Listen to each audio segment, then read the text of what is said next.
बाणानं तयार झालेलं हे बेट आहे आणि त्याच्यावरती ही स्वतः रामाने स्वतःच्या हस्ते स्थापन केलेली पिंड आहे. अरे वा, धन्यवाद. हा रामविजय ग्रंथातला उल्लेख आहे.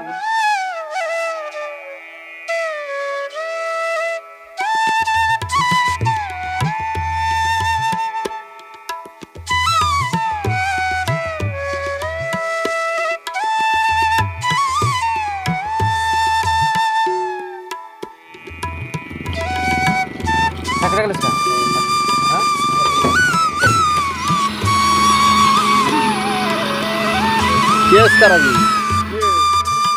श्री गुरुदेव दत्त प्रत्यक्ष तुमच्या हस्ते बाळो माझ्या नावानं चांग बोला, ज्योतिबाच्या नावानं चांग बोला, ज्योतिबाच्या नावानं चांग बोला. तर नमस्कार मंडळी, मी किशोर पाटील स्वागत करतो तुमचं आपल्या मराठमोळे यूट्यूब चॅनलवर, ज्याचं नाव आहे किशोर ट्रॅव्हल ब्लॉग. आज आपण निघालोय रामलिंग बेट या ठिकाणी.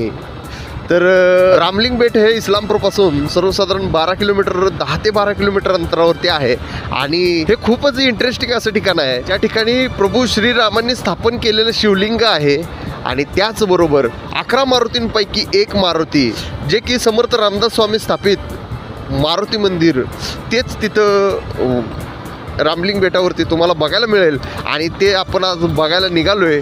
तर व्हिडिओच्या शेवटपर्यंत थांबा, व्हिडिओ खूप इंटरेस्टिंग असा होणार आहे.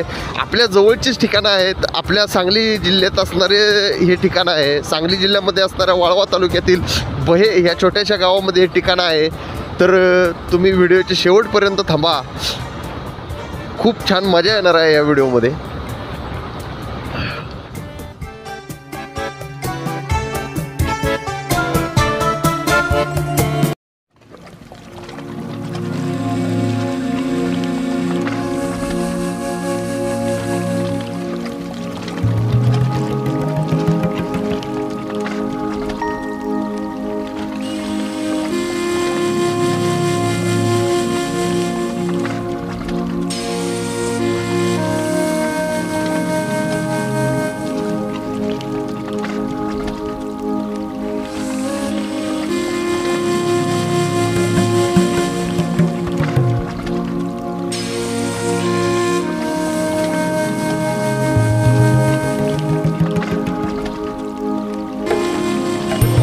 आपण आता येऊन पोचलोय श्री क्षेत्र रामलिंग बेट इथं आणि सध्या आपण उभा आहे रामलिंग बेट इथं आल्यानंतर पार्किंगला आपण आता उभा आहे. हा जो समोरचा हा जो ब्रिज आहे, तर इकडून आपण इस्लामपूरकडून आलो की इथं आल्यानंतर ही आता जी बाईक येते, तर ती जी बाईक खाली येते आल्यानंतर इथं पार्किंग तुम्हाला बघायला भेटेल. आपली पण बाईक इथं पार्क केले तर तुम्ही बघू शकताय कशा प्रकारे एकदम मस्त असं कृष्णेचं विस्तीर्ण असं पात्र इथं मोठंच्या मोठं. त्याचबरोबर सकाळच्या प्रसन्न अशा वातावरणात एवढं भारी वाटतंय. तर चला तर मग आपण जाऊया आता मंदिराकडे. काय भारी वातावरण आहे, सकाळी सकाळी पहाटे पहाटे आलोय. हे बघा, सूर्य पण आत्ताच उगवायला आहे. चला.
जायला आपल्याला अशा प्रकारे कॉन्क्रीटचा एक म्हणजे रोड करून दिलेला आहे, जे अशा प्रकारे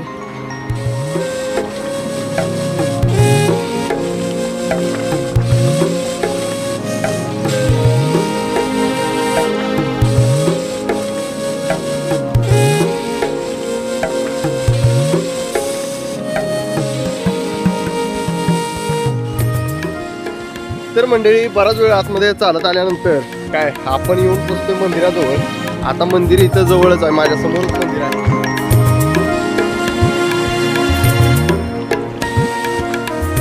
साधारण पार्किंग पासून अगदी 10 मिनिटाच्या अंतरावरती मंदिर आहे. तिथून तुम्हाला चालत येण्यासाठी नदीच्या बरोबर मध्ये काय मी मगाशी दाखवलं त्याप्रमाणे तुम्हाला बरोबर नदीच्या मध्ये असं तुम्हाला ब्रिज तयार करून दिलेला आहे, कठडा म्हणजे दगडी पूल भरीव असा, जो की पुराच्या पाण्यात पूर वगैरे आला तर वाहून जाणार नाही अशा प्रकारे इथं सोय करून दिलेली आहे. तर थोडंसं दमायला होते कारण बरंच अंतर लागोपाठ एकदम चालून आलोय त्यामुळं. बाकी इथं आल्यानंतर तुम्हाला एक गोष्ट कायम लक्षात ठेवायची आहे, प्रभू श्रीरामांचं मंदिर जिथे असेल तिथे वानरसेना भरपूर, आणि या माकडांच्यापासून तुम्हाला सावध राहायचं आहे. तर तुम्ही आपल्यासोबत जे काय खायला वगैरे घेऊन येत आहे किंवा आपल्या ज्या बारक्या छोट्या छोट्या पर्स वगैरे ज्या असणार आहेत तुमच्यासोबत तर त्या अगदी जपून ठेवायच्या. कारण पाठीमागं 1-2-3 ठिकाणी आपल्याला एक फॅमिली आपल्याला दिसली तर त्यांच्यासोबत पर्स होती, तर ती माकडाने हिसकावून घेण्याचा प्रयत्न केला. त्यांचं त्याच्यात काही फारसं काही हे नसते, खायला ज्या काही वस्तू असतात त्याच त्यांना लागतात आणि आपणच ती लावलेली सवय आहे त्यांना. तर आपल्या पर्स वगैरे बॅगा ज्या काय आहेत त्या तुम्ही सांभाळून ठेवायच्या तिथं आल्यानंतर.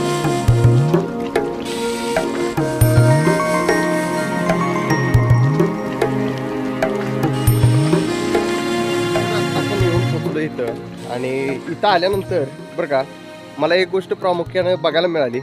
तर ती गोष्ट म्हणजे अशी, आपण आता एवढ्या पर्यटन स्थळांना भेट वगैरे दिल्या काय, तर बऱ्याच ठिकाणी आपल्याला हे असा कचरा वगैरे पाहायला मिळतो.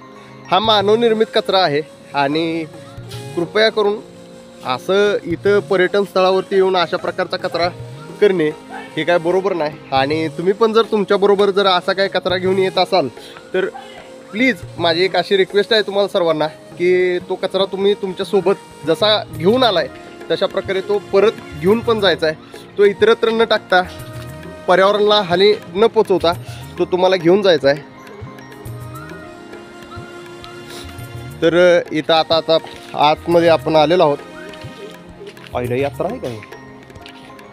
होय काय यात्रा आहे, आज यात्राच असते. हां. तर आता आपण आतमध्ये आलोय आणि तुम्ही बघू शकता कशा प्रकारे इथं. मामा आज यात्रा असते होय? आज उद्या 2 दिवस यात्रा असते. म्हणजे आज काय कारण काय? मुख्य दिवस अभिषेक, हां पूजा अर्चा पहाटे 4 वाजल्यापासून सुरू होतात. पहाटे 4 वाजल्यापासून पूजा अर्चा, तरीच एवढी गर्दी आहे. नाहीतर आज बुधवार म्हटलं आज गर्दी नसणार आणि आज जायचं, पण आज मी बडवेच आहे. हां बडवे मंडळी पूजा अर्चा अभिषेक करतात. पहाटे 4 पासून सुरू होतात. गावातली ग्रामस्थ या की याला सुरुवात होते 4 पासून. 4 पासून सुरुवात आज होते. यात्रेचा मुख्य दिवस. आज मुख्य दिवस यात्रेचा. हां. बाकी तुमचं नाव? रवींद्र रघुनाथ बडवे. रवींद्र रघुनाथ. तुमचं? मारुती पाटील बघते. आम्ही सगळी म्हणजे इथली व्यवस्था करायला सगळे पुजारीच आम्ही आहे. हां. पण इथे येऊन पोचलोय आता. तर तुम्ही माझ्या पाठीमागं बघू शकताय, तर हे आहे श्री क्षेत्र रामलिंग बेट. व हे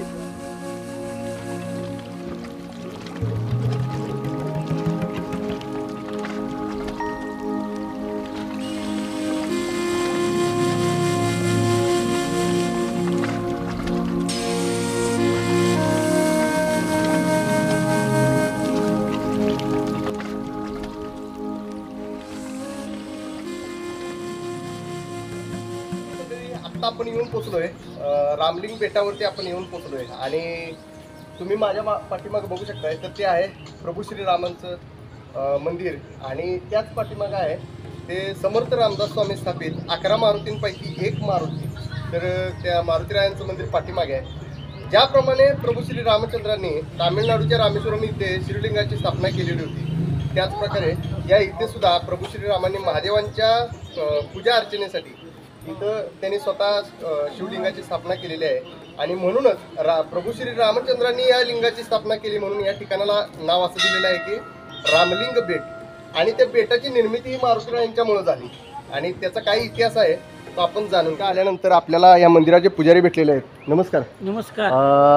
तुमचं नाव? माझं नाव आदित्य बडवे. हां मी इथला पुजारी आहे. हां आणखी देवस्थान समितीचा सचिव आहे. हां तर इथलं महात्म्य जाणून घ्यायचं बरेच म्हणजे पुस्तकातनी माहिती त्याची आढळलेली आपल्याला. हा. तर ज्यावेळा राम 14 वर्ष वनवासात होते हा. त्यावेळा फिरत फिरत इकडं या स्थानी आले. पलीकडं शिरटे एक गाव आहे. मिनिट. राम ज्यावेळी इथं हा, त्यावेळा शिरटे गावात आल्यानंतर हा. फक्त एकच नदी होती पूर्वी. हा आणि तिथं आल्यानंतर त्यांना इथं घनदाट अरण्य जंगल होतं. हं. इथल्या आकर्षणास्तव हं. राम, लक्ष्मण आणि हनुमान हे तिघच अलीकडे आले आणि अंधार पडत असल्यामुळे सीतेला त्यांनी पलीकडेच ठेवलं. शिरटे हा, गावामध्ये. त्याला शिरटेगाव असं म्हटलं जातं. राम इथं आल्यानंतर पूर्णच अंधार पडला. हा. तेव्हा राम म्हणले आपण इथं आज मुक्काम करूया हा. आणि सकाळी पलीकडे जाऊया. हा. त्या दृष्टीनं हा. पुन्हा राम शंकराची भक्ती करायची, शंकर रामाची करायची, हा. असं अल्टरनेट त्यांच्यात कनेक्शन होतं. बर. हा. काय पूर्व इतिहासाप्रमाणे. हा. तर पहाटे उठून राम तपस्याला बसले आणि वाळूची पिंड वगैरे त्यांनी हे रामलिंग आहे त्यांनी स्वतः स्थापन केले. हा. तपस्या करत असताना हा. कृष्णा नदीला वाटलं एवढा मोठा सृष्टीचा निर्माण निर्माता. करता हा, निर्माता. विष्णू या ठिकाणी आलाय, हा. तर आपण त्याच्या पायाचं दर्शन घेतलं पाहिजे. बरोबर. त्यामुळे नदी कृष्णा नदी जी खवळली हा. आणि पुढे सरकत आली. हा. ती सरकत आल्यानंतर आमच्या हनुमानाला वाटले राम भक्ताला हा. की आता पुढे येणार रामांची तपस्या भंग भंग होणार, होणार. ही वाळूची पिंड धुवून जाणार. हा. म्हणून तो भावी करून असं उभा राहिला. हा. त्यानं नदीला अडवलं. हा. त्यामुळे तिकडून एक नदी गेली, इकडून एक गेली. आम्ही या ठिकाणी आता कृष्णा कोयना म्हणतो. हा. हा संगम कराडमध्येच झालाय. कृष्णा आणि- कोयनेचा संगम हा. कराडमध्ये झाला. आणि बरोबर. परत इथं हा. विभागल्या गेल्या हा. आणि पुढे पुन्हा एकत्र झाल्यात. हा. आणि भौगोलिक दृष्ट्या हा. चारी बाजूनं पाणी हा. आणि मध्येच भूभाग, हा. त्याला बेट म्हटलं जातं. हा. असं या ठिकाणी रामलिंगाचं बेट निर्माण झालं. हा. आणि परत पुढं ज्यावेळा रामदास स्वामींनी हा. 11 मारुतींचं कार्य हाती घेतलं, हा. त्यावेळा रामदास स्वामी हा. स्वतः इथं आले होते.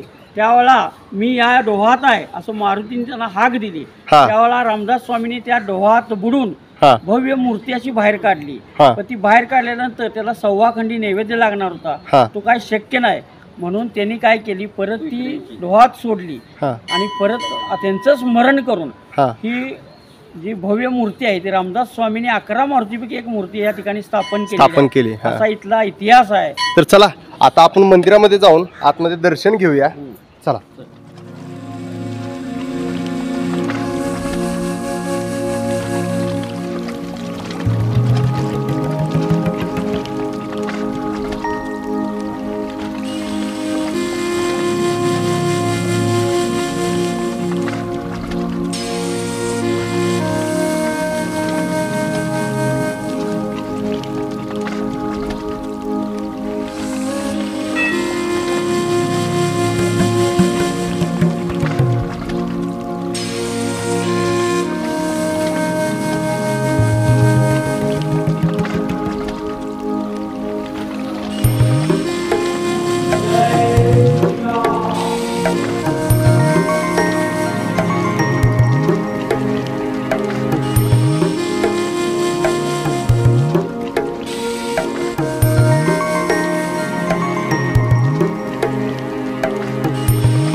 तर मंडळी आता आपण आतमध्ये मंदिराच्या आतमध्ये गाभाऱ्यात आतमध्ये आलेलो आहोत. तर हे जे तुम्ही माझ्यासमोर बघताय तर हेच जे शिवलिंग आहे जे प्रभू श्रीरामांनी स्थापन केलेलं आणि हेच ते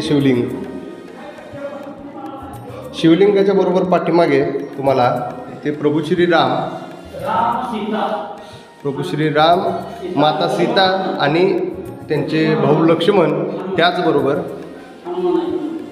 हनुमानाची मूर्ती तुम्हाला इथं बघायला मिळेल. खूप छान आणि प्रसन्न करणारं वातावरण मंदिरामध्ये आहे. आत्ताच पूजा अर्चा झालेली आहे आणि हे मंदिराचे पुजारी तर त्यांनीच आपल्याला खूप छान आणि एकदम योग्य ती माहिती आपल्याला दिलेली आहे आणि त्याबद्दल त्यांचे आभार. मंदिरातून दर्शन घेऊन आपण आता बाहेर पडलेलो आहे आणि समर्थ रामदास स्वामी स्थापित जो 11 मारुतींपैकी एक मारुतीचं मंदिर आहे. तर ते मंदिर आता ह्या बरोबर प्रभू श्रीरामांच्या मंदिराच्या बरोबर पाठीमागं म्हणजेच हे ते मंदिर आहे.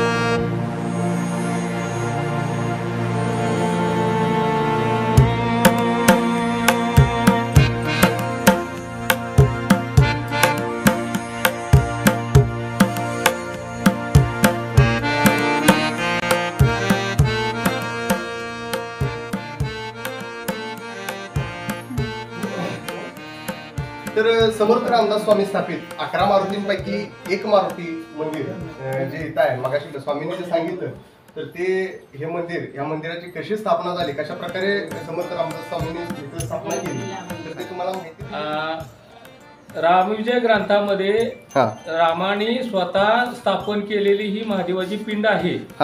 त्याचा उल्लेख असा आहे ग्रंथामध्ये की सीताशुद्धीसाठी ज्या वेळेला श्रीराम फिरत होते त्यावेळेला स्नानासाठी इथं नदीत उतरले. नदीत उतरल्यानंतर त्यांनी वाळूची पिंड म्हणजे आंघोळ करत करतच वाळूची पिंड तयार करायला निर्माण केली. पिंड करत असताना लक्ष्मण बाहेर होता आणि त्याला वाटलं नदीनं रामाला गिळंकृत केलं. आणि असं झाल्यानंतर लक्ष्मणानं चापाला बाण लावला. तोपर्यंत राम ते पूजा संपवून बाहेर आले होते नदीतून. मग त्यांनी बघितलं तर रामाने बघितलं तर लक्ष्मणानं बाण लावलेलं आहे आणि लक्ष्मणाला सांगितलं की तुझ्या बाणाने इथं बेट तयार कर आणि त्याच्यावरती या पिंडीची स्थापना करूया. लक्ष्मणाच्या बाणानं तयार झालेलं हे बेट आहे आणि त्याच्यावरती ही स्वतः रामाने स्वतःच्या हस्ते स्थापन केलेली पिंड आहे. अरे वा, धन्यवाद. हा रामविजय ग्रंथातला उल्लेख माझा स्वतःचा नाही. अगदी अगदी अगदी रामविजय ग्रंथातला हा उल्लेख आहे. आणि बरोबर. तिथं भावुक क्षेत्री असा उल्लेख आहे. भावुक क्षेत्री म्हणजे स्नानासाठी उतरले असता असा रामविजय ग्रंथात उल्लेख आहे त्याचा.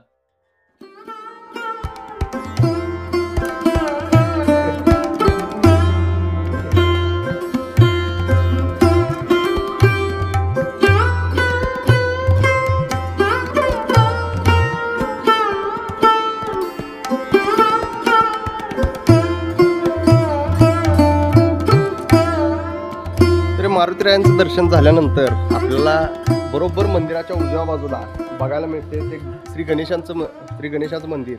आणि चला तर मग गणपती बाप्पांचं सुद्धा दर्शन घेऊया.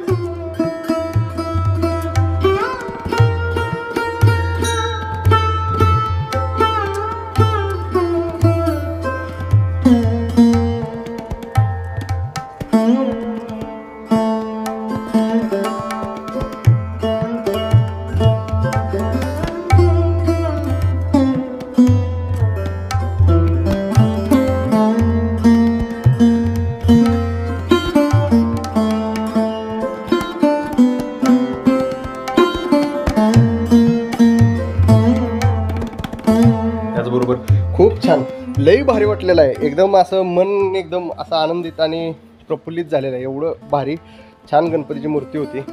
दर्शन झालेलं आहे आणि एक प्रदक्षिणा आपली आता पूर्ण होते मंदिराला.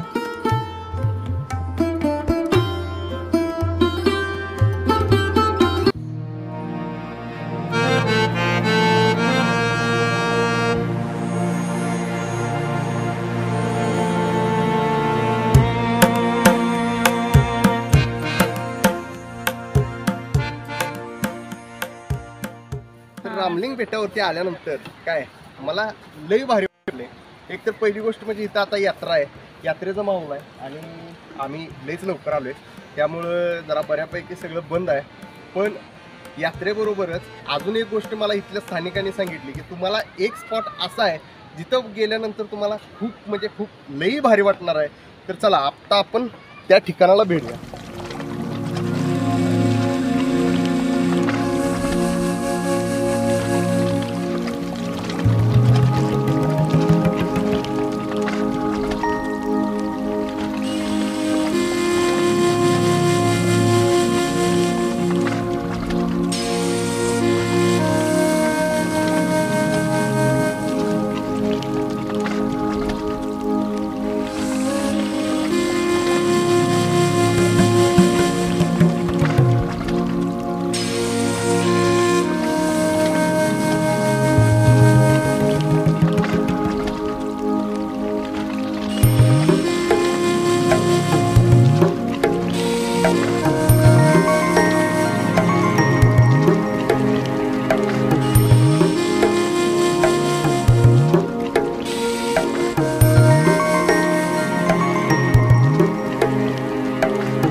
साखर टाकलंस का हां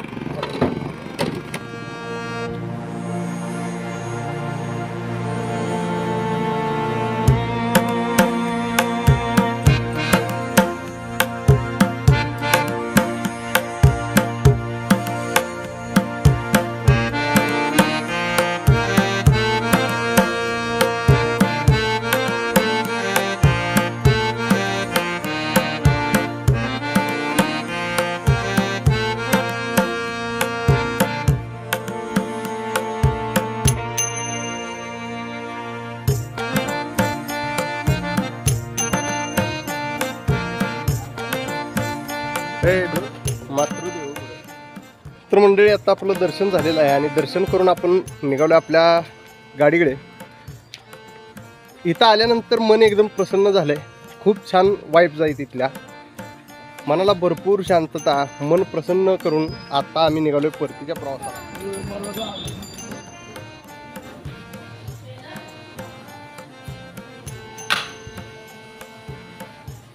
तर मित्रांनो नमस्कार. आपण आता फायनली घरी येऊन पोहोचलोय आणि आपण सकाळी साधारण 6-6:30 वाजता गेलो होतो. तर तुम्ही बघू शकताय सर्वसाधारण बघा आता किती वाजलेल्या 10:40 झालेले. तर एवढा वेळ लागला आपल्याला रामलिंग बेटावरून जाऊन यायला. म्हणजे इस्लामपूरपासून रामलिंग बेट पूर्ण सगळं फिरायला आणि आपल्याला परत यायला तर एवढा वेळ लागला. खूप छान असं ठिकाण आहे. तुम्ही पण नक्की एकदा तिथे भेट द्या. खूप छान असं वातावरण आहे. मंदिर सुद्धा एकदम भारी. मंदिराच्या आसपासचा असणारा परिसर तो तर एकदम क्लास. कारण तिथं असणारी नदीवरचा तो जो स्पॉट आहे तो सुद्धा तिथे गेल्यानंतर तुम्हाला विचारल्यानंतर कोणीही सांगेल की इथून जावा खाली आणि एकदम बेस्ट आहे. तिथं जावा तुम्ही बसला की मन एकदम शांत होते आणि काय नाही एकदम निवांत भारी वाटते. आता जस्ट चालू आवरतो पटकन मी माझ्या कामावर जातो. आपण ह्या ब्लॉगचा शेवट इथंच करूया आणि भेटूया पुन्हा आता नवीन एका व्हिडिओमध्ये. तोपर्यंत राम राम.